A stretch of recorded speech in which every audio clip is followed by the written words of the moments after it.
자, 이번에는 김종근 리포터가 준비한 소식인데요. 등산 갔다가 참변당한 소식 전해주시죠. 그렇습니다. 50대 여성이 갑자기 쓰러진 나무에 참변을 당하고 말았는데요.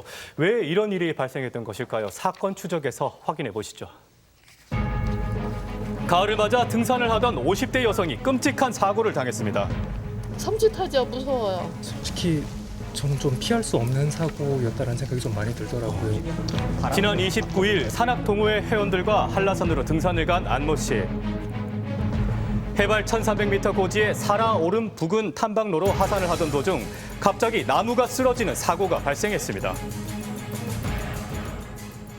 뭔가 이렇게 산동도 아니고 와다다닥 그런 소리가 나는 거예요. 고목나무가 그냥 이렇게 쓰러진 거예요. 미처 피하지 못한 그녀는 그대로 나무에 깔렸는데요.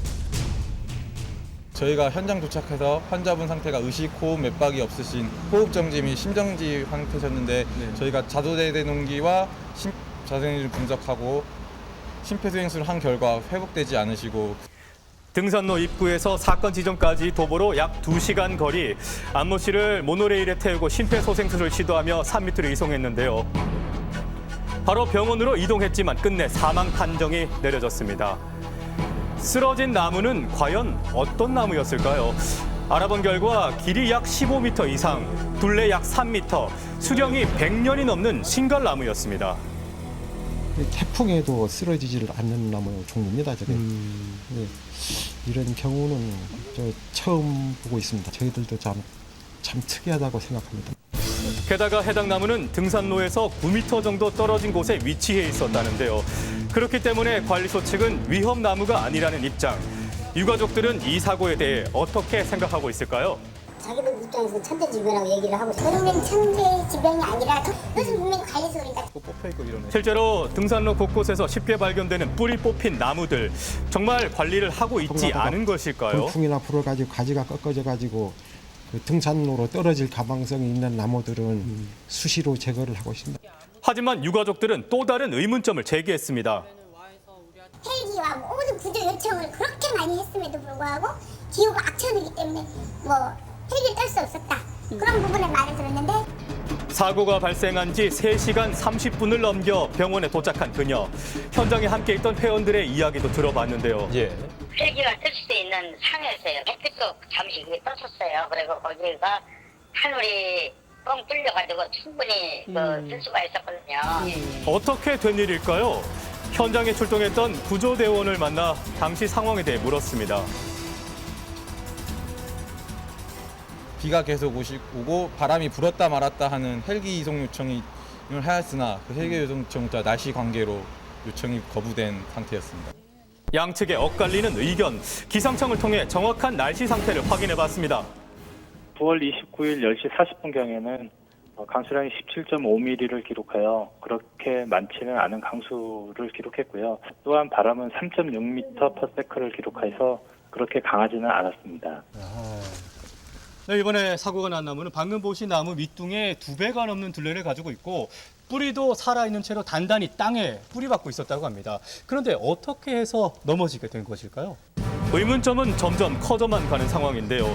관리소 측 의견에 의하면 쓰러진 나무는 살아있는 튼튼한 나무. 혹시 다른 원인이 있는 건 아닐지 사건 이후 경찰과 함께 현장 감식에 참여한 연구원을 만나봤습니다. 이 부분이 이제 고사가 됐어요. 고사가 진행되고 있었다는데요. 쓰러진 나무가 이제 주지가 세 부분으로 이제 구성이 돼 있는데 보니까 제가 현장에서 봤을 때 거의 대부분이 죽었더라고요. 연구원은 또 다른 가능성도 제기했습니다. 직근이 없이, 그러니까 밑으로 이렇게 바로 들어가는 뿌리가 없이 이제 옆으로 가는 뿌리들로만 사실상 구성이 되어 있었습니다. 제주도 지형의 특성상 토양 밑에 안방층이 있어서 뿌리가 옆으로 자란다는데요. 하지만 쓰러진 나무의 경우 다른 나무와 조금 다른 점이 있다고 합니다. 둘레가 3m 이상 나온다면은 이게 많이 노령화됐다고 이제 볼 수 있는 부분입니다. 국지적인 큰 기상이변이 없었기 때문에 좀 나무가 넘어질 때 그런 어떤 원인들이 되지 않을까 그렇게 생각하고 있습니다. 한 가정의 아내이자 엄마였던 안모 씨.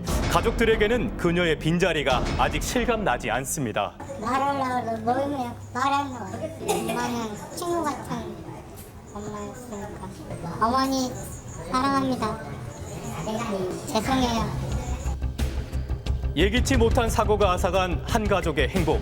다시는 이런 일이 벌어지지 않았으면 합니다. 삼가 고인의 명복을 빕니다. 네, 이거 참 답답할 노릇입니다. 등산을 하는 과정에서 집채만한 나무가 나를 갑자기 탁 덮쳤을 때 이거 굉장히 대처하기 쉽지 않았겠죠. 예. 문제는 후속 대처가 아니었을까 싶은데 그 또한 문제가 아니었을까 싶고 원인 규명이 제대로 되지 않은 상태에서 지금 책임 소재를 파악하기 쉽지 않을 것 같습니다. 그렇습니다. 국립공원 측에서도 이런 사고는 처음이기 때문에 우왕좌왕을 하고 있는데요. 예. 현재 보상 문제가 있어서 시신을 고향으로 돌려보내지도 못하고 있는 상황입니다. 원만히 해결이 돼서 고인이 편안하게 쉴 수 있기를 바라겠습니다. 예. 예, 뭐 핵심 사항은 고사목을 그냥 방치를 한 거냐 아닌 거냐 하는 게 제일 핵심인 것 같고요. 결국은 경찰의 수사 과정을 보고 이것을 밝혀야 책임 소재가 명확해져서 배상 책임을 물을 수 있을 것으로 보입니다. 어쨌든 비 오는 날 산행은 좀 주의를 하시는 것이 꼭 필요할 것으로 보입니다. 예.